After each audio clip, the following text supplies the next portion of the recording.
Here's the question. Can we make resilience cool again? A lot of people have said this generation is getting soft. We're not tough. We don't have the mental and physical toughness that we once had. If that's true, then the question is, what can be done to build resilience in the next generation? What are the ingredients that need to happen in order for resilience to be baked in to our children? I'm here for that discussion today. You're here. Let's make our time count. This is the REBOOT Recovery Show.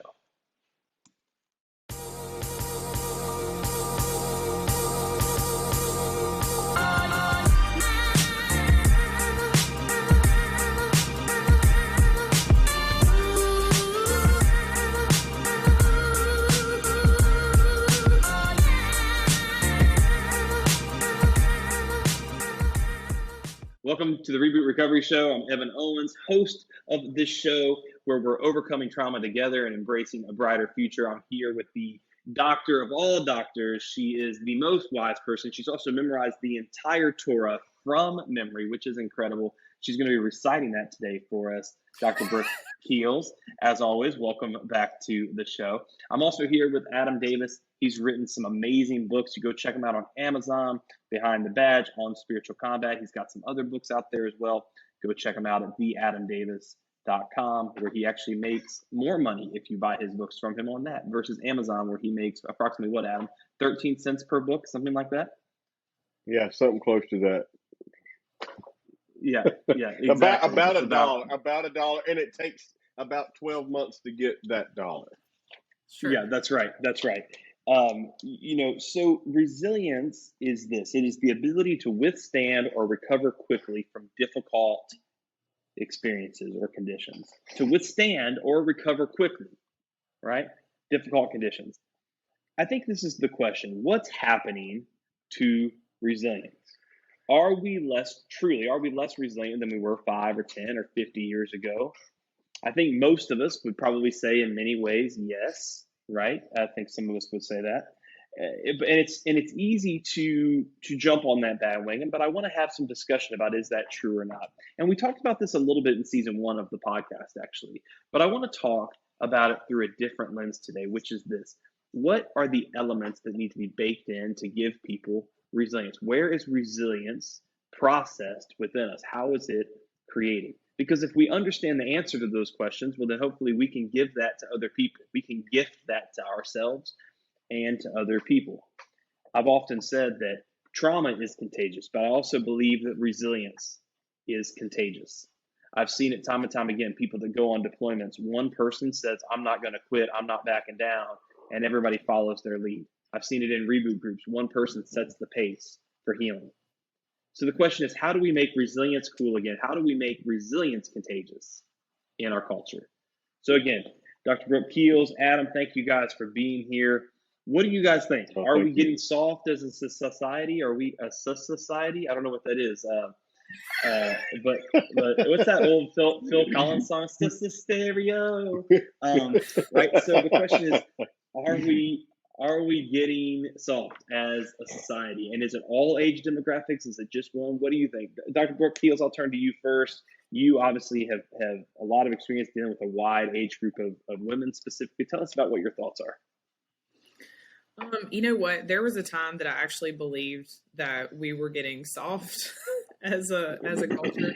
And I think, honestly, part of it is that resilience used to be incredibly valued, but I don't know that people thought they had an option. And so maybe it looked resilient as that I stick with my job for a long time, or, we come together as a country and go to war. But what was happening in the home, if you will, or the emotional stability there was significantly different than what I think we dream about was happening in the 50s. Right. And so what I have really come to believe is that people don't actually know how to be resilient. We've lost kind of this hope for the future, which I believe you have to have in order to be resilient, that there's got to be a belief that if we continue and we move into this, that there will be something good on the other side.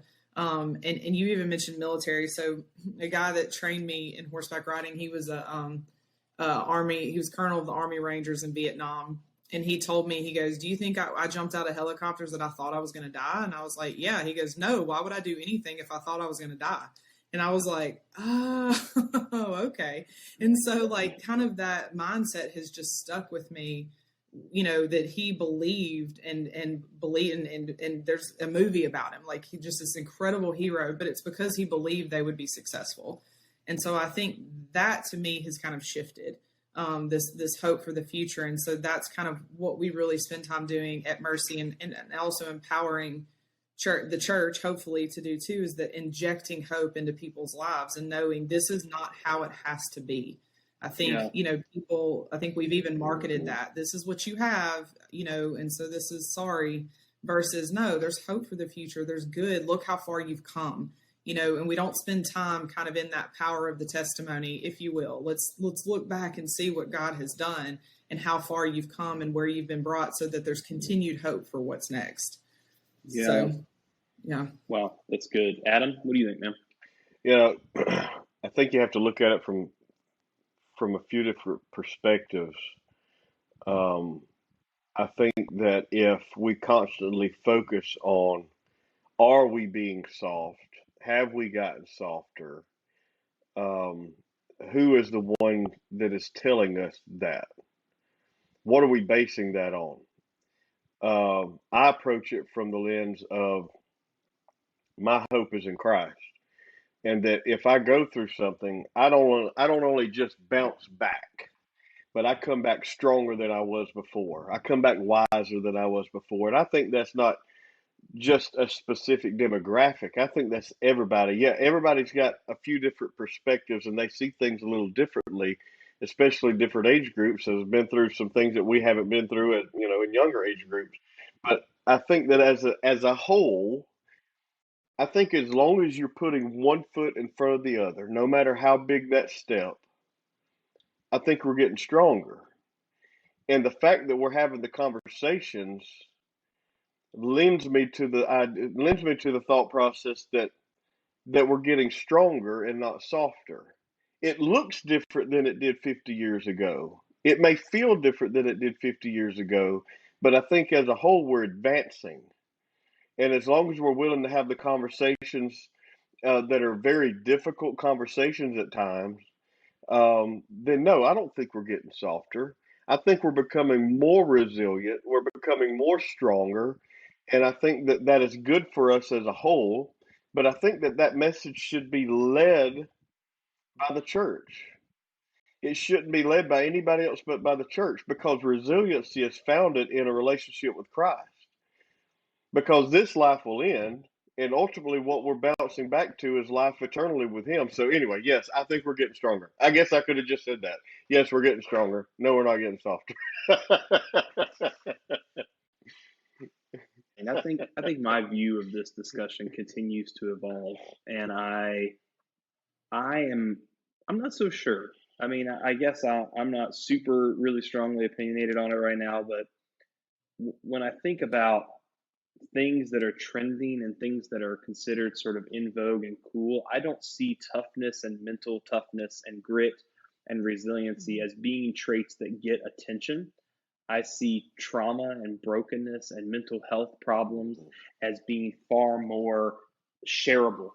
In other words, what gets me attention from someone? I see young women on social media posting sexy pictures of themselves to get attention.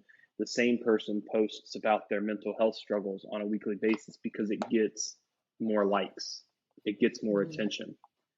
And I think that we are actually making woundedness, we are making being mentally ill, if you will.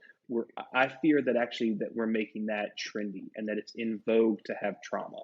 I follow a lot of young people on social media because I want to stay in touch with what's going on.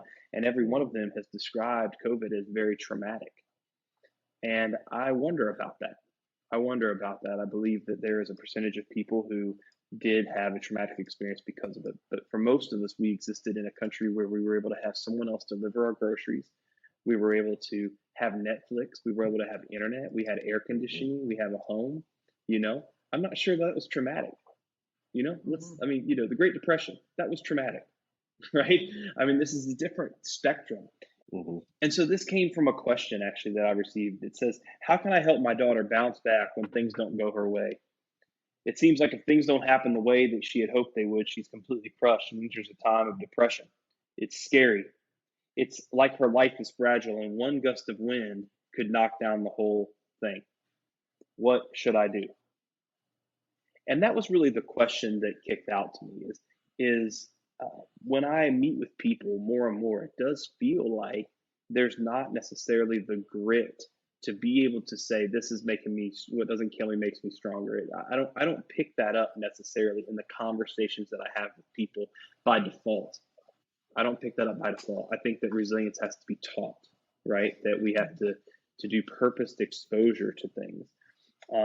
And so my question to you is, on one hand, I hear you saying that we're making things stronger and we're getting more resilient and we're changing our view of that. On the other hand, my question to you is, do you agree or disagree that we're making woundedness cool? That there is incentive to be traumatized or to be depressed or to be anxious, that there's social proof when I am those things. And I just want to challenge you guys, because both of you kind of have a different outlook on this than me, and maybe tell me I'm wrong. I want to hear the opposing viewpoint on this. If I'm not super settled on this. My views are squishy still right now on this, and I'm developing. So Brooke, I'll turn to you first. Yeah, no, I mean, obviously we work with women, right? 13 to 32. So we have the gambit, and 100%, I think even now you are looked down upon if you had a good life. Like if you were like, yeah, my parents were nice and bad, so now I'm supposed to be ashamed of my privilege. And then that doesn't matter what color, creed, race, religion you are. If you had a good life, you should be ashamed of that. And so I think that, that is an issue. I see it, yes, with trauma. It is, I mean, we have, people make up stories now just so they can be seen, right? And it all comes out of the heart and a normal desire. It's not because everybody's really screwed up, but everybody wants to be seen. And we've now provided this context where you can't be seen unless you do X, Y, and Z, right? For females, it's, it's sexuality. For, males, it's now, I don't know, sexuality. And so I think we've just kind of, crossed this gambit of it, but it's also, telling your story, or people, posting, I just got divorced and all these terrible things. So we get all these comments, and then we're devastated when someone's mean to us, or, and all that. And so, yes, I'm with you there. And I think this is just a personal view too. The other side of that for me though, is that sometimes I feel like we are informed by the 7 people on Twitter that are acting crazy, or whatever the news media decides we all need to focus on. And so, and I'll tell you, this is why too, in this job, I am not on social media, because that's not something I can carry. Our communities are meant to be who we know in this tight, in this group, and I can't carry everyone's sorrow. Right. And so we have seen, like in the schools, young women literally devastated. I've had them in the home. They're devastated because someone they knew on social media across the country, passed away, like that was on social media. They didn't know, it was just somebody they followed. Right. And so we're now creating emotions out of that. And we have to kind of, but going back to that, she's asking about her daughter. The only way your kids know. Pause there for 1 second. Pause there. Is that wrong? The girl who is devastated because someone who she doesn't know. And I see this every time. I mean, I see people weeping over a celebrity that they've never met on social media. And they'll use words like, even with the COVID vaccine, every person's posting like, I got this and I just wept. Is that wrong? I mean, I'm wondering a little bit, like, are we emotionally unstable a little bit, or unrealistic? And my question, I want to challenge that. Like, why would this impact her so deeply? And I don't want to pick on that one person, but I think we've all done that. Some celebrity passes and we feel the need to say, like, as if we knew the person, Right. Tell us about that a little bit. Tell me what drives that. Yeah, I think it's this thing. We are using this thing that cannot connect us as a way of connection, right? It's a facade, right? And so you have become invested in what you have seen, and we believe this to be true, right? So, like, I'll just tell you, when Robin Williams passed away, I was really sad. I didn't cry, I wasn't devastated. When Kobe Bryant passed away, my husband and I had to sit and go, because he was an important part of our life. We love sports, in that way, but I wasn't devastated by it. I think it's okay to go, wow, man, that's like, and honor somebody and a part they played in your life, however distant That's that good. was. But for us to be devastated by it, and I think really that goes to my point, we're not meant to carry the world's sorrows. You're meant to carry your community's sorrows. Right. And so that's really for me. I'd gotten off for like a fast. I got back on Facebook and it was like 7 people's kids had cancer. And here's the thing, I want people praying for them, but I don't know them. I can't carry that. I can only carry what I have in front of me. And so that's for me why I had to kind of get off of there. And then kind of what's happened this past, couple of years of just realizing, even what's posted on the news, I've got to go to 5 different news sources just to find some semblance of what I've gotten to the point. I'll just tell you that I read the White House briefings. I don't even read the news anymore. I just go to the White House website and read the actual briefing so that I know what was said.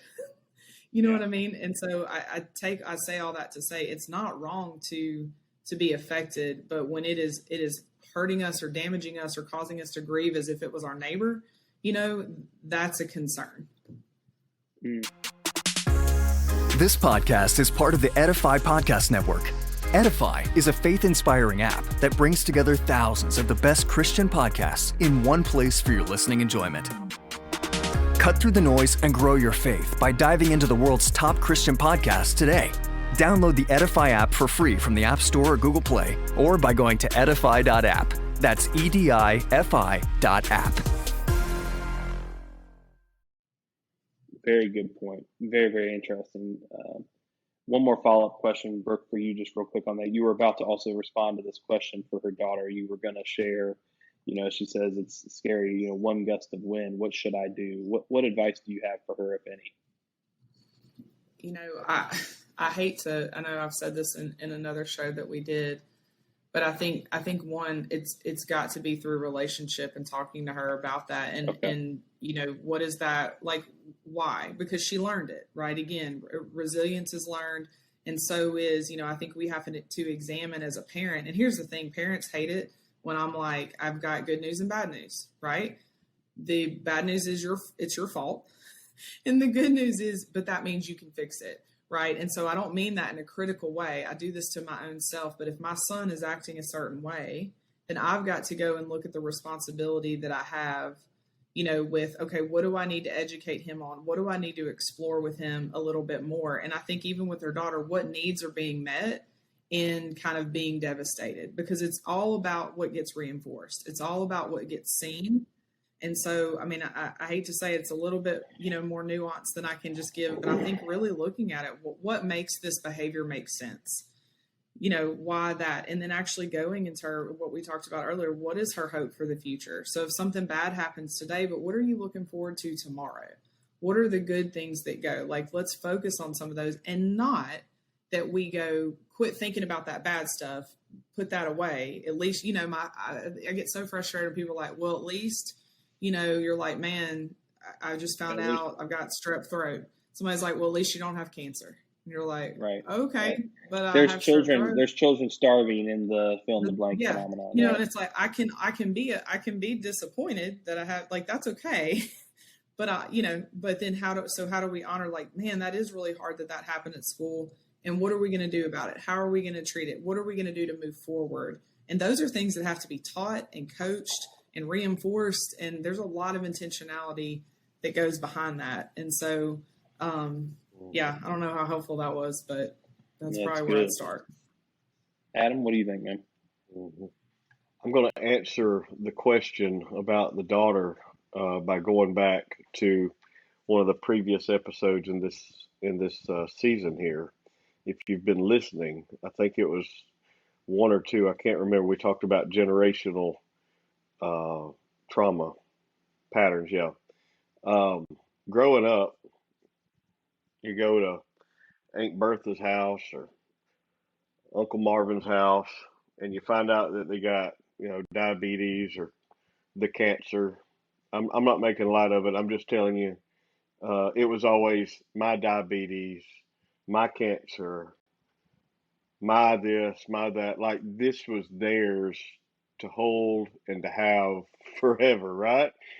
So when we talk about how we glamorize brokenness, we look at, first of all, this has been a taught behavior because we own it. This is ours.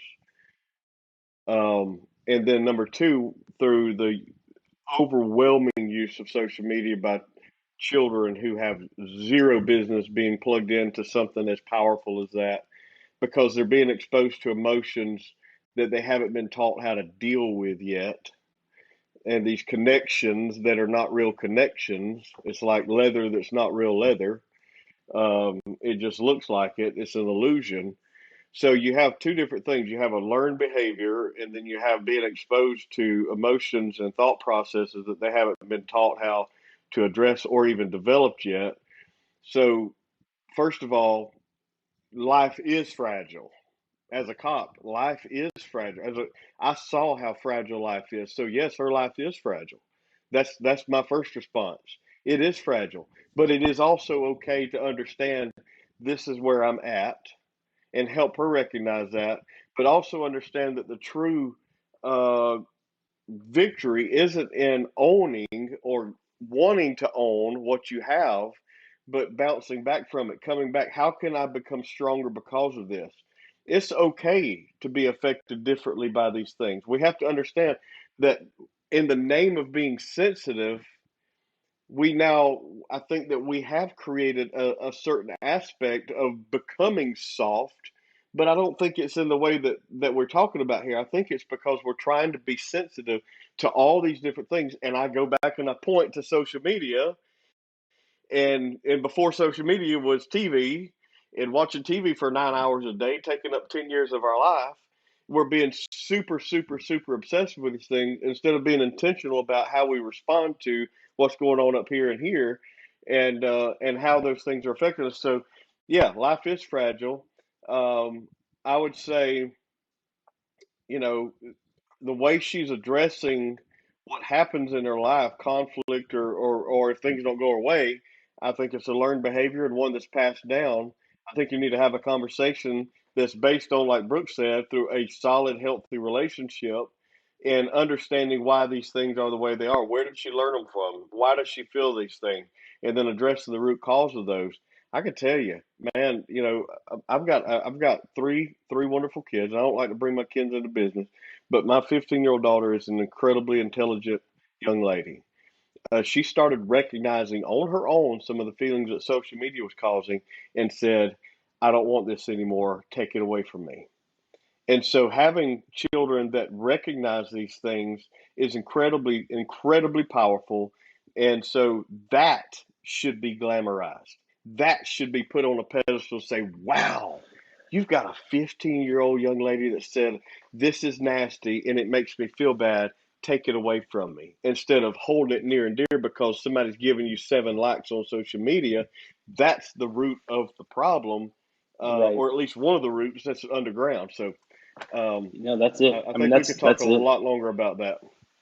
I agree 100% with what you said. And I think for years and years and years, Darwinism theory kind of was the main thought, which was the strongest survive. But I believe right now we have a bit of an anti-Darwin view, which is the weakest win when it comes to popularity contests. The most vulnerable person seems to get the loudest voice right now. And I think some balance between those two is probably where the truth lies. But I think that there's also something that I'm hearing. There are people who have dealt with honest to goodness, real deal traumas in life, right? And then there's another group of people that really haven't had trauma but want the story of someone who has. And in the military culture, there is a term when people dress up in uniform that didn't actually serve. They call it stolen valor. And I see stolen valor happening with real pain. People who didn't actually have the pain wanting the story. And I think it's because all of us desperately want to be part of a story that's greater than ourselves. And I believe that the resilience lack that we're seeing is actually because people have lost their story within the story of God's redemption of man. As we've gotten further away from the core of our faith, we've lost the plot. of how we fit into it. And so because we don't know the plot, we're having to write our own story. And we've become so obsessed with the story of the person who found redemption after heartache. We've glorified that in every Disney movie, in every cartoon, in every TV show, in every talk show episode, in books. People don't actually have to have even gotten out of the other side of the tragedy before they already have a book coming out about that tragedy now, right? And that's the culture that we've created. And I'm going to speak really candidly to our listeners, our community here at Reboot. You know, Jenny and I weren't veterans. We weren't first responders. We've never been on the verge of divorce. We have a wonderful marriage. We have 3 wonderful kids. Both of us grew up in homes where we had 2 parents who loved us very much, who are both still married, right? This is the soil from which I was grown. And it has empowered me to have enough stability that I'm able to have other trees tied to me so that when they're swaying, they've got some anchor points down in the depth of roots that Jenny and I have been able to build in our lives. In other words, we've brought stability to a lot of people. If I was unstable, I can't bring someone else stability very well. And I think that for me, though, let me tell you the truth. The hardest part about my job is everybody wants me to have a story that I don't have. The temptation for me to create pain, to create trauma where there really wasn't pain and trauma is huge. I could raise way more money. I could have written way more popular books. I could have had a way more popular podcast if I had gone through something terrible.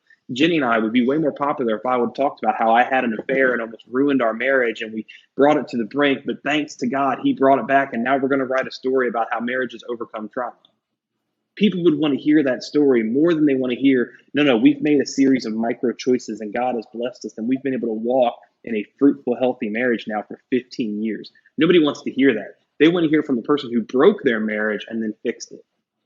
And I want to challenge our listeners, why? Why is it that we're listening more to people who have wrecked it and then had to redeem it than people who were wise enough not to wreck it in the first place?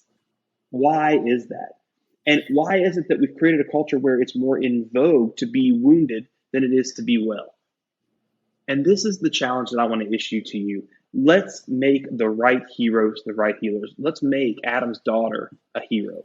Let's talk about the wise choice she made. Let's talk about the person who was on the verge of suicide and chose a better path. Let's make them a hero more so than we make the person who actually completed suicide a hero. Not that we want to dishonor them, not that we want to forget them, not that we want to do any of those things. I'm not trying to bring shame.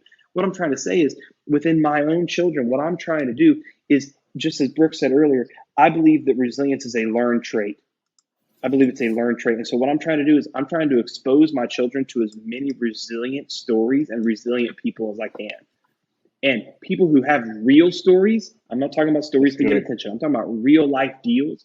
I want my kids to see because 1, it gives them perspective. But number 2, in my opinion, it gives them a model. It gives them a stencil to follow that says, what does resilience look like? And I can't teach them that because I've not went through some of that stuff, but I can expose them to those who have. I can have them build relationships. And so that would be my advice would be find some small wins and expose them to people who are truly resilient. Let's make resilience cool again, right? Let's make these people the people that we want to be more like. And I recognize that my views on this are maybe a little bit jaded because I see people who have gone through real life trauma, and I see people who use the word flippantly on social media about how traumatic something was. And I kind of get a little bit saddened for the people who have real trauma because it cheapens what they've been through. And so I am a little jaded. So to the listeners, I apologize for that. But I also do believe that something there is powerful. I'm going to close. I want to read this from Romans 3, verses 3 through 5. Not only so, but we glory, we rejoice, some translations say, in our sufferings, because we know that sufferings produce perseverance, perseverance, character, and character, hope. And hope does not put us to shame because God's love has been poured out into our hearts through the Holy Spirit who's been given to us. The counterintuitive nature of resilience is this. How is hope built? According to the formula, how is hope built? Hope is built through suffering. Hope is produced mathematically when we suffer and when we persevere and when we then develop the character, the resilience, to be able to have hope. we don't give people hope and resilience by removing them from the trauma. We give them hope and resilience by tying them to our tree that is stable and saying, let me walk through this with you. And that's the incarnate message of the gospel. God didn't pull us from the fire, he joined us in it. And so as we close with that today, I hope that you as a listener at home will be able to find opportunities to tie yourself to people who are more resilient and stable than yourself. It will be the most joyful relationships you have. I love what Brooke shared about shrinking your responsibility for other people. I forget exactly how you said it, Brooke, but I think that was brilliant. And Adam, I think exactly what you shared as well. I mean, just perfect stuff today. I hope this has been encouraging to you. If you have a question, feel free to send it in, info@rebootrecovery.com or @rebootrecovery on Twitter, Facebook, and Instagram. You guys are a blessing to us. Adam and Brooke, thank you so much for lending us your wisdom and your brain power today. It's a blessing to me and to us. I'm Evan Owens with the Reboot Recovery Show. Let's keep moving forward and overcome trauma together.